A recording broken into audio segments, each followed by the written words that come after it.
Como eu já falei num dos vídeos passados, que eu nem lembro qual que foi, eu tô pra lançar 2 jogos aí faz desde o começo do ano, mas é complicado que vai aparecendo um monte de coisa no meio e tudo atrasa pra cacete. Um deles vai ser pro celular, e como é um jogo que eu tô botando um montante considerável de trabalho, não só eu, né, mas também o Lucas, que é o programador, se inscreva no canal dele. Jabá grátis!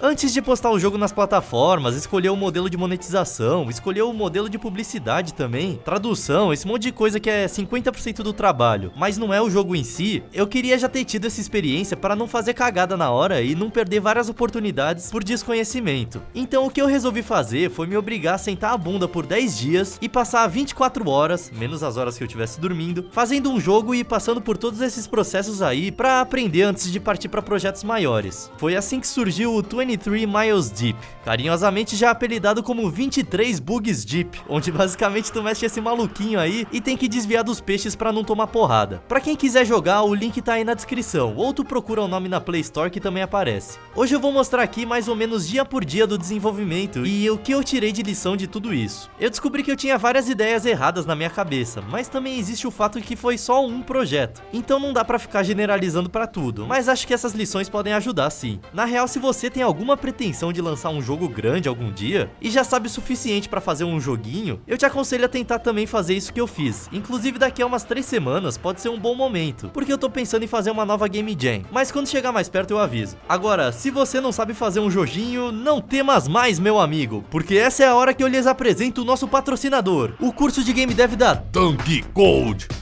Dunk Code, o curso de criação de jogos mais bolado do Brasil.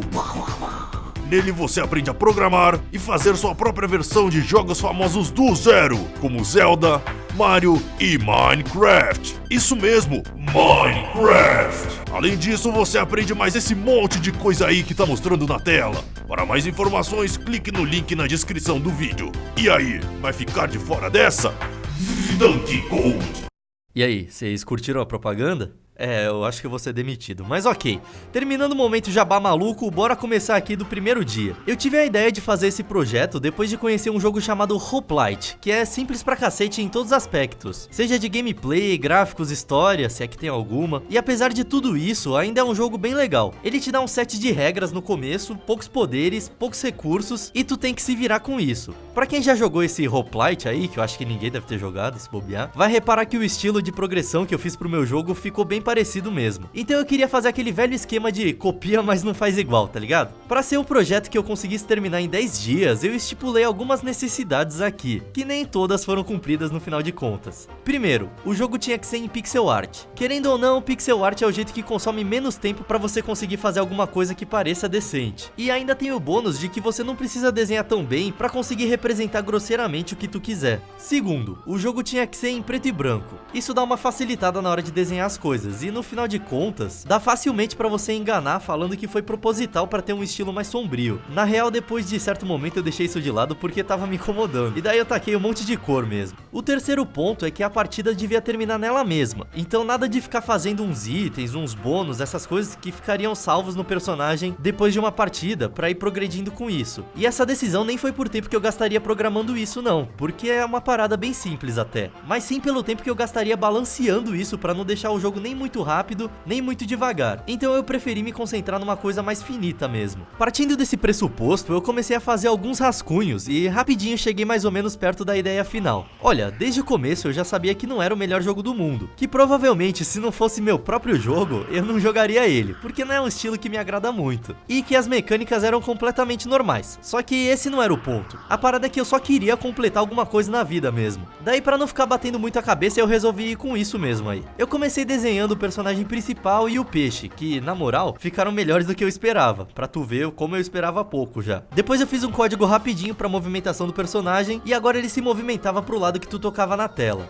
Eu sou um preguiçoso do cacete e eu não fiz suporte pro mouse no próprio jogo. Então toda vez que eu ia testar alguma coisa, eu tinha que ficar pegando o celular, porque ele só lia toque basicamente. Não seja eu, tá? Faz um bagulho direito que provavelmente eu perdi mó tempo com isso. Outro fato da minha preguiça é que pro personagem cair, eu simplesmente usei a própria gravidade do Unity. Então não teve que programar nada. Inclusive minha filosofia era, tudo que eu puder não programar, eu não irei programar. Não porque eu não saiba, quer dizer, eu não sei muito mesmo. Só que mais porque é um saco e cada código novo que tu escreve tem uma grande chance de bugar seu jogo inteiro. Eu fui fazer a movimentação do peixe e, seguindo esse princípio de não programar, eu resolvi que ia tentar usar uma ferramenta do Unity que eu nunca tinha me dado muito bem, o Animator. Meu amigo, foi nesse momento que eu percebi o porquê o Unity é de longe a melhor ferramenta que tem hoje em dia. Sério, esse Animator foi uma das maiores criações de Deus aqui pra nós seres humanos. Bicho, dá pra tu fazer um jogo inteiro tranquilamente só usando o Animator. Se liga só, eu vou dar uma demonstração aqui mais ou menos do poder dessa desgraça. Tu clica num objeto do seu jogo, abre a janela de Animation e cria uma nova animação. Vai abrir essa telinha aqui, daí tu clica nesse botão aqui, gravar. A partir desse momento a mágica já tá acontecendo. Tudo que você fizer vai ficar gravado. Então vamos supor, eu quero que esse maluco aí fique balançando os braços, subindo e descendo e gritando. Então eu pego aqui os braços do carinha, que eu desenhei separado, e boto pra subir e descer a cada tantos milésimos aí. Ele fica rapidão agora, mas relaxa que depois dá pra deixar mais devagar. Daí eu pego o corpo dele e boto no mesmo tempo pra ficar subindo e descendo. Como os braços estão atrelados ao corpo, eles sobem e descem juntos. Pra fazer ele gritando, eu crio um audio source nele que toca automaticamente quando é ativado, boto lá e animo de um jeito que ele se ative e desative a cada tanto tempo. Daí ficou assim.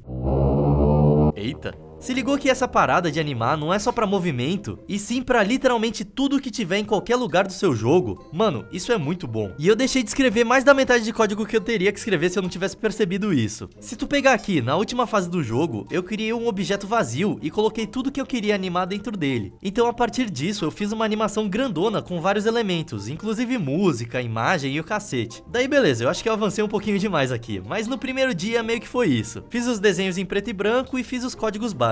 Tipo movimento, tomar dano, mostrar o menu, o UI, essas paradas aí que são o grosso do jogo e são mais simples de fazer. No segundo dia, eu fiz as coisas mais complicadas de programação, que foi o sistema de jogar o arpão nos inimigos, que ainda tá levemente bugado, mas não é nenhum bug que estrague o jogo. E eu fiz também o sistema de você escolher um item depois de cada fase. E meu amigo, foi uma conchambração só. Na moral, se eu não tivesse feito esse shopping aleatório aí, dava pra ter terminado o jogo em 5 dias. Mas ele ficou tão acochambrado que ficava complicado de testar onde estavam os erros quando eu encontrava algum. Pra tu ter uma ideia do meu nível deplorável como programador, esse foi o bagulho mais complicado que eu fiz de programação pra esse jogo inteiro, que é basicamente criar duas listas que contêm as informações de cada item e chamar o elemento dessa lista correspondente ao número sorteado. Teve também o script do Geyser, que eu fiz antes de perceber o poder do Animator, que eu falei lá atrás. E eu fui burro pra caralho, porque dava pra fazer tranquilamente em 3 minutos no Animator, mas não, o bonzão aqui foi querer fazer tudo por código e nem preciso dizer que ficou uma bosta. Sério, eu perdi umas 2 horas arrumando esse código aí, e no final eu fiz um bagulho que nem eu entendi como é que funciona, mas funciona pelo menos. No terceiro e no quarto dia, eu passei arrumando umas coisinhas pequenas, criando umas novas fases e uns monstros novos aí. Quando eu comecei a fazer o jogo, o que eu sabia é que eu queria que tivesse 23 fases, mas eu não tinha pensado em como iam ser as fases, se ia ter uma história, se ia ter diálogo e tudo mais. O que eu reparei, que eu acho que é o mesmo pra todo mundo, é que tem momentos que a criatividade tá fluindo e uns momentos que essa atenção para. Então o que funcionou pra mim era deixar pra pensar no jogo quando eu não estivesse fazendo ele, e ir anotando todas as ideias que eu tivesse. E como pensar no jogo é tipo 1% de todo o trabalho, eu deixava o grosso do jogo, que não depende de inspiração nem nada, só de trabalho mesmo, pra fazer nos momentos que eu não tivesse com cabeça pra pensar. Beleza que pra programar os negócios mais chatinhos você tem que estar mega concentrado, mas tem muita coisa na criação de um jogo que é só trabalho físico mesmo, só precisa ir lá e fazer. Claro que o certo seria, como eu já falei antes aqui no canal, planejar tudo que você pretende fazer no jogo e só depois disso ir colocando as coisas. Mas quando você vai testando, recebendo feedback e pensando bem, tu acaba chegando na conclusão de que é impossível manter tudo. Algumas coisinhas vão ter que mudar e várias vezes essas coisinhas vão ser um saco de mudar. Então pensa bem antes de fazer um sistema que seja muito sólido, porque depois fica foda de mudar ele. Só que por outro lado eu descobri na marra fazendo esse jogo que tem certas coisas que se você não se planejar desde o começo, você toma no cu tranquilo. Um exemplo disso foi o que aconteceu no 7º dia de criação. Pra não deixar passar em branco aqui, no 5º dia eu fiquei implementando o sistema de save, que foi um saquinho de programar, e depois que eu consegui, ele bugou o shopping inteiro, daí eu passei o resto do dia tentando achar a cagada que eu tinha feito. No 6º dia eu terminei até a fase 22 e postei no Twitter pra galera baixar e me dar o feedback. Obviamente que depois que umas 50 pessoas jogaram, não parou de aparecer bug em todos os lados. E até agora aparece uma vez ou outra alguém reclamando de algum bug bug. Inclusive até o momento desse vídeo tem um bug que o HP aumenta 1 algumas vezes quando você morre. E eu ainda não consegui descobrir que cacete que tá acontecendo nisso. Mas pelo menos ele não quebra o jogo, e isso acontece com algumas pessoas em momentos específicos. O pessoal teve algumas reclamações, tipo o movimento ser muito lento, o jogo ser muito difícil, de não ter check-in point e da falta de uma tradução. Então eu arrumei todas essas coisas e o 7º dia eu tirei só pra ver a desgraça da tradução. Sério, se você não se programou em traduzir um jogo antes de começar a fazer ele, eu sinto lhe informar que você vai ter sérios problemas. Mano, virou um aconchambramento enorme, e um dos motivos disso é que pensa só, tu baixa uma fonte e ela funciona pra inglês, alemão, português, tudo de boas. Agora vê se ela funciona pra chinês ou russo, daí complica, né? Também foi culpa minha de querer demais, e não sei pra que eu fui traduzir pra essas línguas com escrita diferente. Se eu tivesse deixado só em português e em inglês eu tinha tido metade do trabalho. E pra ficar tacando no Google Tradutor cada texto pra botar no jogo, sério, que saco, velho. Quem for jogar vai até perceber que eu taquei o foda-se no meio e deixei umas partes em inglês. Mas o que precisava mesmo eu traduzi. Outra coisa que me ferrou é que eu tinha 23 mapas. E eu fiz os mapas antes de modificar todos os sistemas. Existe uma coisa no Unity e provavelmente em qualquer plataforma chamada Prefab, que é basicamente um objeto que você já construiu, salvou e colocou em vários lugares diferentes. Então quando você muda ele uma vez, todos que tu já botou mudam juntos, porque assim tu não precisa ir de cena em cena e objeto em objeto mudando essas coisas. Adivinha se eu pensei nisso quando eu tava começando?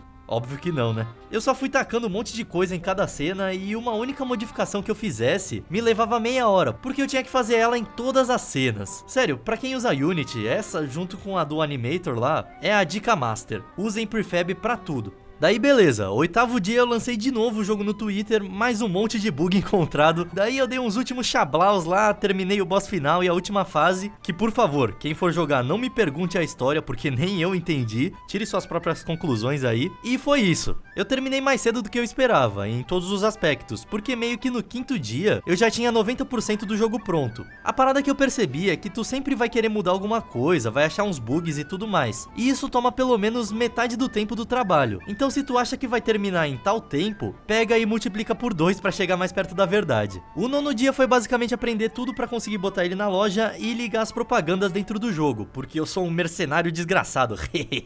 Pô, dá um desconto aí, vai, tu consegue jogar tranquilamente sem ver propaganda. Tu só vê se tu quiser ganhar uns bônus aí. Depois de preencher um monte de formulário maluco e esperar mais ou menos um dia inteiro pra eles processarem e tudo mais, o jogo finalmente apareceu na loja e eu taquei no Twitter pra galera baixar. Ó, entrando aqui no site do Unity Ads, a gente consegue ver que já tiveram 1.100 visualizações de propaganda até esse momento. Quanto tu acha que eu ganhei de dinheiro com isso aí?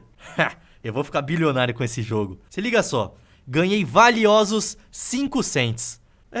É meio desanimador, né? Saber que esse é um mercado que pra você ganhar algum dinheiro, precisa ter aqueles jogos com milhões de downloads e que toca anúncio a cada 10 segundos. Talvez quando tu entra na loja do celular e vê que só tem jogo bosta, é porque não tá valendo a pena pras empresas se esforçarem nesse mercado, que tem muito mais a ver com número do que com qualidade. Não que meu jogo tenha qualidade, longe disso inclusive, mas tem muita coisa pior que ele, com muito mais anúncio, que pelo jeito se sustenta. Então talvez esse seja um incentivo natural da própria plataforma. Eu não sei, vamos descobrir no próximo vídeo que eu lançar sobre esse projeto aqui, depois que uma galera já tiver jogado isso. Toda a grana que eu conseguir nesse jogo eu vou aplicar em marketing pra ele, pelo próprio Google. Daí a gente vê juntos o quanto isso muda alguma coisa, o quanto que dá de retorno e tudo mais. No momento então a minha esperança é o real cair pra cacete e o dólar subir pra R$1.000, que daí esses 5 cents vão valer R$50 pelo menos, né? Mas é isso aí, eu espero que você tenha gostado desse vídeo, se ficou interessado dá uma olhada no joguinho lá, e até mais, tchau!